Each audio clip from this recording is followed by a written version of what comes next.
আসসালামু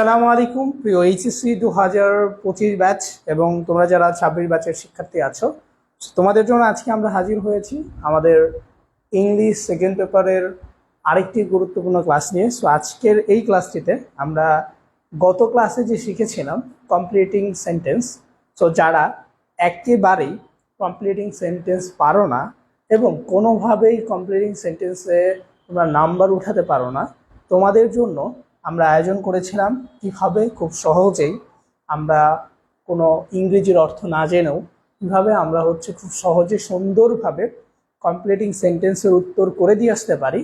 সো যারা একদমই পারো না তাদের জন্য এটা বেটার, বাট তোমাদের মধ্যে অনেকেই আছো যারা আলহামদুলিল্লাহ পারো। সো তারা তো বাসা আর একটু পড়বে, বলে ভালো করতে পারবে। তারপরেও যদি তোমার কমন না পড়ে সেক্ষেত্রে তুমি কি করতে পারো, আমাদের এই রুলসটা বা আমাদের এই নিয়মটা মাথায় রেখে সুন্দর করে কি করতে পারো, সলভ করতে পারো। তাহলে দেখা যাবে যে তুমি অন্তত পরীক্ষায় যে তোমার কমপ্লিটিং সেন্টেন্সটা আসবে সেখানে কোনো ধরনের ভুল হবে না। তো তোমরা যারা যারা আমাদের আজকে এই লাইভ ক্লাসে যুক্ত হচ্ছ, সো আমাকে একটু কমেন্টে জানাবা যে তোমরা কে কোথা থেকে যুক্ত হচ্ছ, আমার কথা ক্লিয়ার শোনা যাচ্ছে কিনা, A to Z একটু ক্লিয়ারলি জানাবা। এবং এরপরই আমরা আমাদের আজকের যে কাঙ্ক্ষিত ক্লাস, আমাদের ক্লাসটা হচ্ছে কমপ্লিটিং সেন্টেন্সের উপর আমাদের একটা ক্লাস নেওয়া হয়েছে। এটা হচ্ছে প্রথম ক্লাস আমরা করিয়েছিলাম, বাট ওই ক্লাসটা ডিলিট হয়ে গিয়েছিল। আমরা এই জন্য আবার কমপ্লিটিং সেন্টেন্সের প্রথম ক্লাসটি তোমাদের নিয়ে হাজির হলাম, যাতে করে যারা পূর্বে ক্লাসটি করতে পারো নাই তারা যাতে এই ক্লাসটি করতে পারো। ঠিক আছে, যারা আসো একটু তাড়াতাড়ি আমাকে জানাও যে তোমরা কারা কারা যুক্ত হচ্ছ আমাদের আজকের এই ক্লাসটিতে। তো যারা যারা যুক্ত হচ্ছ আমাকে একটু তাড়াতাড়ি জানিয়ে দিতে পারো। সো আমি দেখতে পাচ্ছি আমাদের সাথে ইসরাত জাহান যুক্ত হয়েছে, বলেছে আসসালামু আলাইকুম। আমি ইসরাত জাহানকে দেখতে পাচ্ছি, কাউসার হামিদকে দেখতে পাচ্ছি। এছাড়াও তোমরা অনেকে আমাদের সাথে যুক্ত হচ্ছ। তো যারা যারা যুক্ত হচ্ছ কাইন্ডলি কমেন্ট করে দাও, জানিয়ে দাও সব কিছু ক্লিয়ার কিনা, এবং ফ্রেন্ডদেরকে মেনশন করে দাও। তোমরা একটা কাজ করো, তোমরা মাত্র 3 জন তোমাদের যে ফ্রেন্ড লিস্টে বন্ধু বান্ধব আছে তাদের মধ্য থেকে তোমার পছন্দের অথবা তোমার কথা শোনে অথবা তুমি যাকে হেল্প করতে চাও অথবা যার জন্য তোমার মনে হয় যে আসলে এই ক্লাসটায় তার প্রবলেম আছে বা এই টপিকটায় তার প্রবলেম আছে, সে এইটার মাধ্যমে উপকৃত হবে। সো এইরকম যদি তোমার মনে হয় তাহলে তুমি তোমার ওই 3 জন ফ্রেন্ডকে এখানে মেনশন দিতে পারো। আমি 3 জন বলেছি, এর মানে যে তুমি 4 জন দিবা না, 5 জন দিতে পারবা না এমনটা না। তোমার যে কয়জন মনে চায় সেই কয়জনকেই তুমি দিতে পারবা, বাট আমি তোমাকে বলছি যে তুমি 3 জনকে মেনশন করতে হবে কমপক্ষে। ঠিক আছে, তো যারা যুক্ত হচ্ছে একটু কাইন্ডলি জানিয়ে দাও। কথা ক্লিয়ারলি তো শোনা যাচ্ছে? তাহলে আমরা আজকে যেটা শিখবো সেটা হচ্ছে কমপ্লিটিং সেন্টেন্স। অবশ্যই খাতা কলম নিয়ে বসবা। প্রথমে আমরা যে নিয়মটা শিখবো সেটা হচ্ছে লেস্টের নিয়মটা শিখবো। এই লেস্ট মানে আসলে কি? দেখো, লেস্ট মানে হচ্ছে পাছে ভয় বা নইলে হইতে হারিয়ে ফেলবে এমন। ঠিক আছে, অর্থাৎ লেস্ট মানে হচ্ছে পাছে ভয়, অর্থাৎ মানে আমাদের একটা ইতস্ত বোধ করি আমরা, সো এই টাইপের আর কি। সো পাছে ভয় হয় এইরকম কোনো বিষয়, সেটা হচ্ছে লেস্ট। সো যারাই আছো একটু তাড়াতাড়ি জানিয়ে দিবা। এবং অবশ্যই ভাই, যেহেতু এটা হচ্ছে মানে পূর্ণাঙ্গ নাম্বার পাওয়ার একটা পসিবিলিটি এবং পূর্ণাঙ্গ নাম্বার যাতে মিস না হয় এই জন্য এটা পড়াচ্ছি। এই জন্য খাতা কলম নিয়ে বসো, খাতা কলম নিয়ে বসো। যদি খাতা কলম নিয়ে তুমি বসো তাহলে আমি বলছি যে আসলে তুমি উপকৃত হবা, তুমি অবশ্যই উপকৃত হবা, যেই উপকৃতটা তুমি ছাড়া আর কেউ হবা না। ঠিক আছে, সো যদি মনে হয় তাহলে তুমি তোমার ফ্রেন্ডকে মেনশন করতে পারো, খাতা কলম নিয়ে বসতে পারো। সবাই খাতা কলম নিয়ে বসছো কিনা আমাকে জানাও, তাহলে আমরা ক্লাসটি শুরু করবো ইনশাআল্লাহ।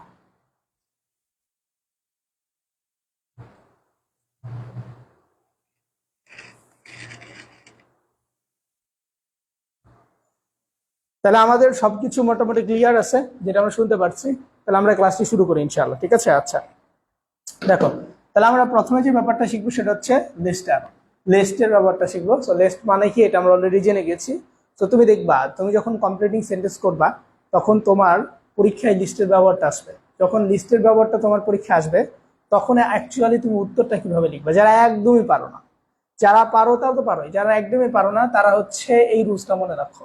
বাক্যে লেস্টের ব্যবহার থাকলে, যদি বাক্যে লেস্ট কথাটা লেখা থাকে, এরপর যে কোনো সাবজেক্ট বা কর্তা যেমন ইউ বসিয়ে, অর্থাৎ তুমি কি করতে হবে, যেই জায়গায় লেস্ট কথাটা দেখতে পাবা, যে লেস্ট কথাটা আছে, অর্থাৎ আমি এই সেন্টেন্সটা কোনোভাবেই মিলাতে পারতেছি না, বাট এই সেন্টেন্সের মধ্যে লেস্ট কথাটা আছে মাঝখানে, তুমি কি করবা, সাবজেক্ট, একটা সাবজেক্ট বসাবা, সাবজেক্টটা হচ্ছে ইউ, ঠিক আছে, এই সাবজেক্টটা হচ্ছে ইউ বসাবা, এবং এই সাবজেক্টের পরে তুমি যে ব্যাপারটা বসাবা সেটা হচ্ছে should, should miss, should miss something,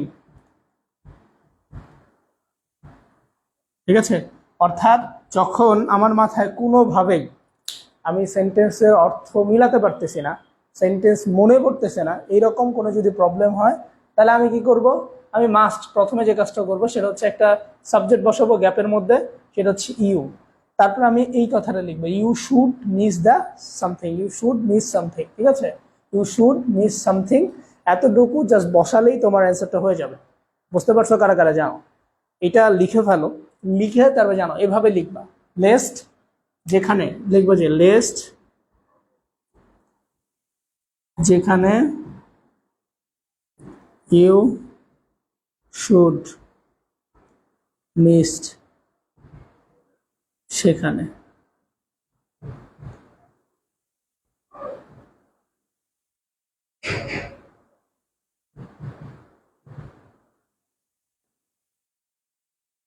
ঠিক আছে, এটা লিখে দিবা, লিখে দিলেই তোমার উত্তরটা রাইট হয়ে যাবে এবং তুমি পূর্ণাঙ্গ নাম্বার ক্যারি করতে পারবা ইনশাআল্লাহ, ঠিক আছে।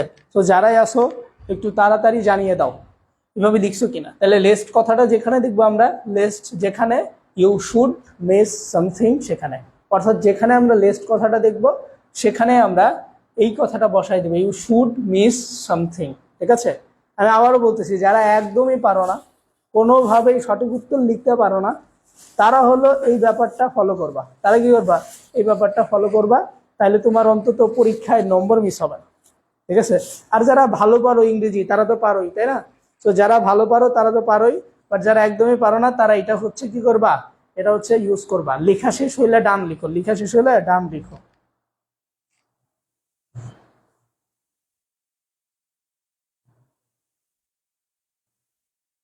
একটু ইয়াতে দিয়ে দেন তো গ্রুপে,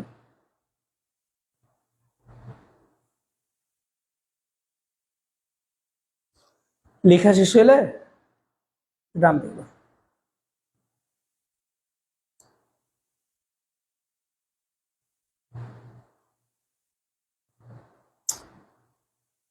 এটা লেখা শেষ হয়েছে কিনা একটু জানাবা কাইন্ডলি, তাড়াতাড়ি।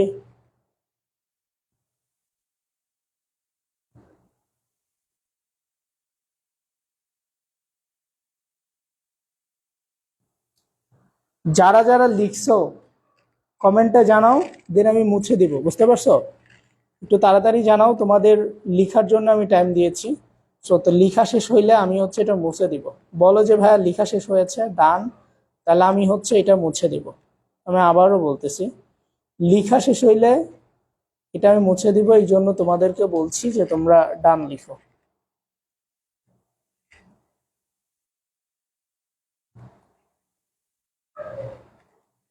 এরপরে আমরা হচ্ছে ন্যারেশনের উপর ক্লাস নেব ইনশাআল্লাহ।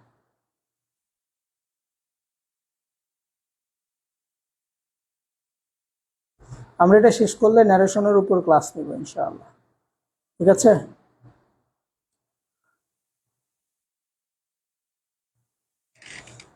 ঠিক আছে, লিখছো, লিখলে ডান, লিখলে ডান, কথা একটাই, লিখলে ডান, ঠিক আছে। আচ্ছা, তাহলে যাদের যাদের লিখা হয়েছে আমি মুছে দিচ্ছি, সো এটা স্ক্রিনশট দিয়ে রাখো, পরে লিখে নিও।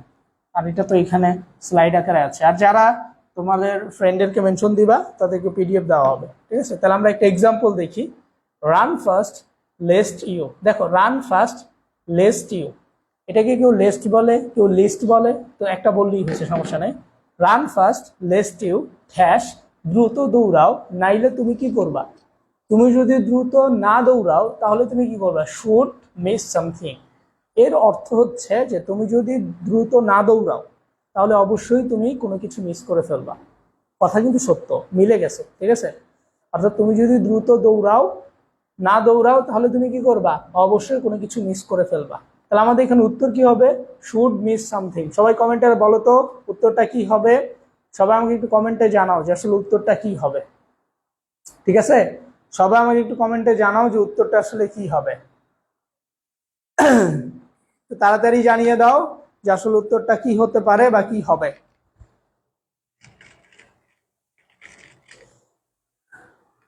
আমাদের রুটিন দেওয়া হয়েছে, ওই রুটিন মাফিক ক্লাস নেওয়া হচ্ছে।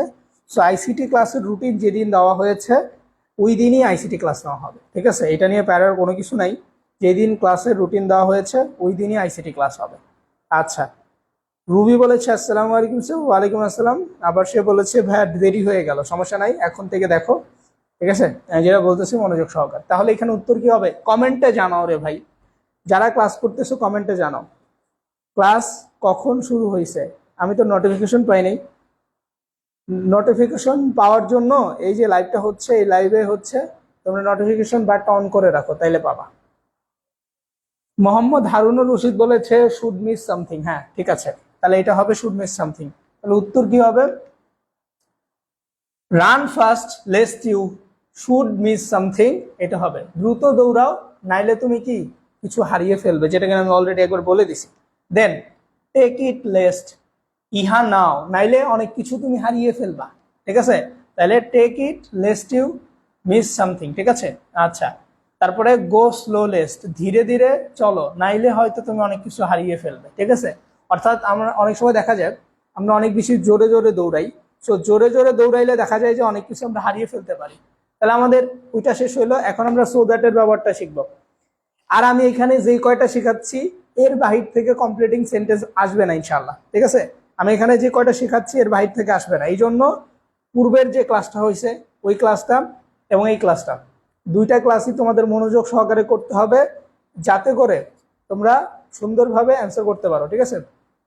আচ্ছা, সো দ্যাট অথবা ইন ওয়াটার দ্যাট এর মানে হচ্ছে যাতে। এখন আমরা এটা নিয়ম শিখবো, যদি আমরা কোনো সেন্টেন্সের মধ্যে সো দ্যাট অথবা ইন ওয়াটার দ্যাট এটা আমরা দেখতে পাই, যদি আমরা কোনো সেন্টেন্সের মধ্যে সো দ্যাট অথবা ইন ওয়াটার দ্যাট দেখতে পাই। রিমা বলেছে আসসালামু আলাইকুম। ওয়ালাইকুম আসসালাম, ঠিক আছে। মনোযোগ দাও, ক্লাসে মনোযোগ দাও। যদি আমরা কোনো সেন্টেন্সের মধ্যে সো দ্যাট অথবা ইন ওয়াটার দ্যাট এটা যদি দেখতে পাই, তাহলে আসলে এখানে আমরা কি বসাবো, যদি একদমই উত্তর না দিতে পারি সেখানে আমরা এটা বসাবো, কি বসাবো, সো দ্যাট যেখানে থাকবে তারপর আমরা একটা সাবজেক্ট বসাবো, তারপর সাবজেক্টের পর আমরা কি বসাবো, can implement it, can implement it অথবা কুড ইমপ্লিমেন্ট ইট, এই দুইটার মধ্যে একটা বসাইলেই উত্তর হবে। বাট কখন আমরা ক্যান বসাবো, কখন আমরা কুড বসাবো, এই জিনিসটা একটু বুঝতে হবে। দেখো, তাহলে আমরা যদি সো দ্যাট দেখি, ধরো আমি সো দ্যাট দেখছি, সো দ্যাট দেখার মানে কি, সো দ্যাট দেখার মানে হচ্ছে আমাকে একটা সাবজেক্ট বসাইতে হবে, এবং এই যে সাবজেক্টটা হবে সেটা হচ্ছে পূর্বের সাবজেক্ট, ঠিক আছে, পূর্বের সাবজেক্ট। অর্থাৎ তুমি অলরেডি যে সেন্টেন্সটা লেখা থাকবে ওই সেন্টেন্সের প্রথমে যে সাবজেক্টটা থাকবে পরেও সেম সাবজেক্টটা লিখতে হবে। লিখার পর কি করবা জানো, লিখার পর এই যে এই জিনিসটা লিখবা, ক্যান ইমপ্লিমেন্ট ইট, এটা লিখবা, অথবা কুড ইমপ্লিমেন্ট ইট। যদি পাস্টে হয় তাহলে আমরা কুড দিব, পাস্টে হলে কুড দিব, আর প্রেজেন্টে হলে আমরা ক্যান দিব। সহজ ব্যাপার। যদি পাস্টে হয় তাহলে আমরা কি দিব, যদি পাস্টে হয় তাহলে আমরা দিব হচ্ছে কুড, আর যদি প্রেজেন্টে হয় তাহলে আমরা ক্যান দিব, ঠিক আছে। যারা যারা বুঝতে পারতেছো জানাও।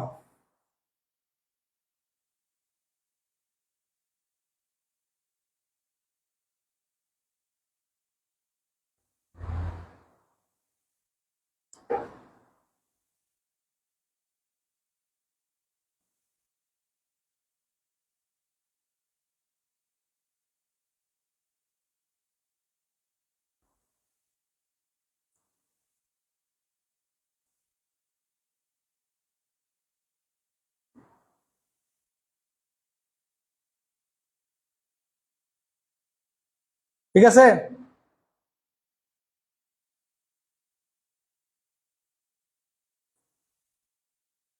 আমি কি বুঝাচ্ছি এটা বুঝতে পারছো। তাহলে জাস্ট এটা উত্তরটা বসাইলে হবে। এখন আমি একটু যদি একটু এক্সাম্পলটা দেখাই তাহলে আরো সহজ হবে। তাহলে একটু এক্সাম্পলটা দেখে, হ্যাঁ খেয়াল করো। যদি প্রেজেন্ট টেন্স হয় তাহলে ক্যান ইমপ্লিমেন্ট ইট, আর যদি পাস্ট টেন্স হয় কুড ইমপ্লিমেন্ট ইট বসাইতে হবে। Then you do it so that, you do it so that, ইহা করো, ইহা করো, ইহা করো অর্থাৎ তুমি ইহা করো যাতে তুমি কি করতে পারো, ক্যান ইমপ্লিমেন্ট। দেখো এখানে ক্যান হবে নাকি কুড হবে, যখন ডু আছে, ডু হচ্ছে প্রেজেন্ট ফর্মে আছে, এই জন্য এখানে আমাদের ক্যান বসাইতে হবে। দেন আরেকটা সেন্টেন্স দেখো এখানে লাভড আছে, লাভড হচ্ছে পাস্টে আছে, লাভড হচ্ছে কি পাস্টে আছে, যার কারণে আমরা এখানে কি বসাইতে হবে জানো, পাস্টে থাকার কারণে এখানে কুড বসাইতে হবে। কি বসাইতে হবে, কুড বসাইতে হবে।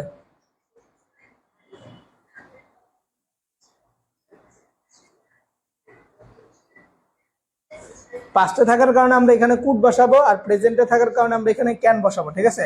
তাহলে এখানে আমরা কুড বসাইলেই হয়ে যাবে, ঠিক আছে। দেন আমাদের আনলেস অথবা ইফ নট এটা সম্পর্কে জানতে হবে, আনলেস অথবা ইফ নট সম্পর্কে জানতে হবে।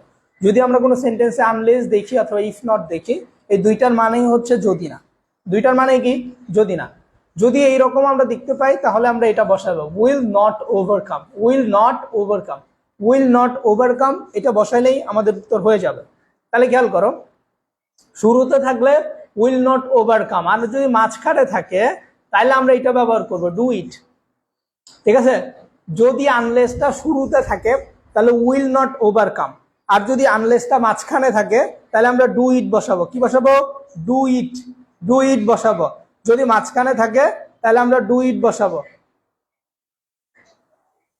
মাঝখানে থাকলে আমরা ডু ইট বসাবো, ঠিক আছে। যদি মাঝখানে থাকে তাহলে আমরা ডু ইট বসাবো, আর যদি মাঝখানে না থাকে শুরুতে থাকে তাহলে আমরা কি বসাবো ভাইয়া, তাহলে আমরা হচ্ছে উইল নট ওভারকাম বসাবো। যেমন দেখো আনলেস প্রথমে আছে, এর মানে আমরা এখানে উইল নট ওভারকাম বসাবো, উইল নট ওভারকাম। এবার দেখো সামনে আছে, এর মানে আমরা কি বসাবো, উইল নট ওভারকাম। এরপর মাঝখানে আছে, মাঝখানে থাকার কারণে আমরা এখানে উই ডো ইট বসাবো, মানে ডো ইট, ডু ইট বসাবো, ঠিক আছে, ডো ইট এটা বসাবো, ঠিক আছে। সো এই হচ্ছে আমাদের আনলেস। এখন আমরা অ্যাজিভ সম্পর্কে জানবো। সো অ্যাজিভের ব্যাপারটা দেখো, অ্যাজিভ যদি কোনো বাক্যে দেখো তাহলে তুমি সেখানে new everything or had known everything. যদি তুমি পাস্ট ইনডিফিনিটে থাকে তাহলে আমরা নিউ এভরিথিং দিব, পাস্ট ইনডিফিনিটে থাকলে নিউ এভরিথিং দিব। আর যদি পাস্ট পারফেক্টে থাকে তাহলে আমরা হ্যাড এভরিথিং দিব, হ্যাড নন এভরিথিং। এখানে নন হবে, ঠিক আছে, এখানে নিউ না, এখানে নন হবে, নিউর জায়গায় নন হবে, তা নন এভরিথিং হবে, ঠিক আছে। তাহলে নন এভরিথিং হবে। দেন যেমন দেখো এখানে হচ্ছে হি সেইস অ্যাজ ইফ আছে, তাহলে এখানে প্রেজেন্ট ফর্মে আছে, যার কারণে আমাদের এখানে কি করতে হবে, পাস্ট ইনডিফিনিট বসাইতে হবে। তাহলে এটা প্রেজেন্ট ফর্মে থাকার কারণে পাস্ট ইনডিফিনিট, তাহলে পাস্ট ইনডিফিনিটে কি হবে, তাহলে পাস্ট ইনডিফিনিট হবে he knew everything, he knew everything. Then আমাদের এখানে সেইড আছে, মানে পাস্টে আছে, পাস্ট ইনডিফিনিট। পাস্ট ইনডিফিনিট থাকলে আমরা এখানে কি বসাবো, আমরা পাস্ট পারফেক্টে বসাইতে হবে, তখন আমরা বসাবো he had known everything, he had known everything, ঠিক আছে। এটা হচ্ছে তোমাদের হোমওয়ার্ক। সো এই হোমওয়ার্কটা বাসায় করবা, ঠিক আছে। যারা আসো এই হোমওয়ার্কটা একটু বাসায় করে নিবা, ক্লিয়ার? আচ্ছা, দেন সিন্স, সিন্স যদি কোনো জায়গায় থাকে, তোমাদের সিন্স যদি থাকে তাহলে তোমরা একটা জিনিস বসাবা, I had seen you, I had saw you, এই দুইটা। যদি পাস্টে থাকে তাহলে আমরা লিখবো আই স ইউ, আর যদি পাস্ট পারফেক্ট করতে হয় তাহলে আমরা লিখবো আই হ্যাড সিন ইউ, ঠিক আছে। দেন এক্সাম্পল দেখাচ্ছি। দেখো এটা হচ্ছে প্রেজেন্টে আছে, মানে পাস্ট ইনডিফিনিটে বানাইতে হবে। প্রেজেন্ট থাকলে পাস্ট ইনডিফিনিট বানানোর নিয়ম আই স ইউ বসাইতে হবে। আর যদি পাস্ট ইনডিফিনিট থাকে তাহলে আমাদেরকে কি বসাইতে হবে, পাস্ট পারফেক্ট। তো বানানোর নিয়ম আই হ্যাড সিন ইউ, তাহলে আই হ্যাড সিন ইউ এটা দিলে আমাদের উত্তরটা রাইট হয়ে যাবে, clear? Then who, which, what, that, whose, whom, এগুলো হচ্ছে রিলেটিভ প্রোনাউন। সো এই ধরনের প্রোনাউন যদি তুমি দেখো যে কোনো সেন্টেন্সে আসে, তখন তোমার উত্তরটা কিভাবে লিখতে হবে দেখো। এই উত্তরটা হচ্ছে তুমি এই জায়গায় এখানে দেখো, তাহলে হুম এরপর, মানে এরপর আমরা am, wonder, is wonder, are wonder, was wonder, were wonder এগুলো বসালেই হয়ে যাবে। সো কোনটার সাথে এম বসবে, কোনটার সাথে ইজ বসবে, কোনটার সাথে আর বসবে, ওয়াজ বসবে, ওয়ার বসবে, এটা তোমাকে বুঝতে হবে। সো একটু দেখো, I like the girl, I like the girl who, দেখো আমি একটি বালিকাকে পছন্দ করি, যে আমি একটা বালিকাকে পছন্দ করি যে কি, যে হচ্ছে অত্যন্ত সুন্দর, ঠিক আছে, বা বিস্ময়কর। তাহলে I like the girl who is wonder, আমি একটি বালিকাকে পছন্দ করি যে কিনা অত্যন্ত বিস্ময়কর, ঠিক আছে, বা যে অনেক বিস্ময়কর। Then I had a cat which, একটা ক্যাট যে কিনা কি, মানে আমার একটি বিড়াল ছিল যেটি যেটি ছিল ওয়ান্ডার, বিস্ময়কর ছিল, ঠিক আছে, সেইভাবে আর কি। Then in spite of, despite, the and all the, এগুলো যদি কোনো সেন্টেন্সে আমরা দেখতে পাই তাহলে আমরা কি বসাবো, সেখানে আমরা জাস্ট এই যে এখানে যেটা লেখা আছে ওয়ার্ক উইল বা ওয়ার্ক ওয়েল, এটা লিখলেই হয়ে যাবে। সো এক্সাম্পল দিয়ে দিচ্ছি, এগুলো বাসায় পড়ে ফেলবা, তাইলে এনাফ। তারপর হোয়েন থাকলে প্লাস ওয়েক আপ বসাইলেই হবে, সাবজেক্ট প্লাস ওয়েক আপ বসাইলে হয়ে যাবে। সো ইফ থাকলে আমরা ইফের ক্ষেত্রে দেখো অনেকগুলো কন্ডিশনাল আছে। সো এটাকে first condition, second condition, third condition. So এই কন্ডিশনগুলো জানতে হবে। সো ফার্স্ট কন্ডিশন করার সিস্টেম, সেকেন্ড কন্ডিশন করার সিস্টেম, থার্ড কন্ডিশন করার সিস্টেম। সো এই সিস্টেমগুলো তোমার মাথায় রাখতে হবে, ঠিক আছে। দেন এই যে আমি এক্সাম্পলগুলো দিয়ে দিচ্ছি, এগুলো স্ক্রিনশট দিয়ে রাখতে পারো, এবং এগুলো পড়লে ইনশাল্লাহ আশা করা যায় তোমার বাহির থেকে তেমন আর কোনো ফোর্স করতে হবে না। আর এই যে ইফ, প্রোভাইড, এগুলো যদি থাকে তাহলে আমরা দেখো এই যে এগুলো বসাই দিব, তাইলেই হয়ে যাবে, ঠিক আছে। সো এটাই আমাদের আজকে ক্লাস ছিল। সো আমাদের এই যে অলরেডি আজকের ক্লাসের মাধ্যমে আমাদের কমপ্লিটিং সেন্টেন্স এর সকল ক্লাস শেষ হয়ে গেল, এবং কমপ্লিটিং সেন্টেন্সে যতটুকু সমস্যা ছিল, কেউ যদি এই দুইটা ক্লাস করে ভালোভাবে, প্রথম দ্বিতীয় ক্লাস, আশা করা যায় তার আর কোনো প্রবলেম থাকবে না। সো তোমরা যারা প্যারায় আছো, নাম্বার ক্যারি করতে সমস্যা হয়, তো তোমরা এই ক্লাসটা একদম মনোযোগ সহকারে দেখবা, ইনশাল্লাহ তোমরা ফুল নাম্বার ক্যারি করতে পারবা, ঠিক আছে। সো ভালো থাকো, সুস্থ থাকো, এবং যারা এই ক্লাসটা এখনো দেখো নাই, আবার প্রথম থেকে দেখো, এটা তো রেকর্ড থাকবে। সো প্রথম থেকে দেখলেই হবে, অথবা আমাদের ইউটিউব চ্যানেল যেটা আছে ওইখানে গিয়েও তুমি এই ক্লাসটা দেখতে পারবা। সো ভালো থাকো, সুস্থ থাকো, দেখা হবে তোমাদের সাথে পরবর্তী ক্লাসে, যেখানে আমরা ন্যারেশন নিয়ে আলোচনা করবো ইনশাআল্লাহ, ঠিক আছে। সো ভালো থাকো, সুস্থ থাকো, আসসালামু আলাইকুম।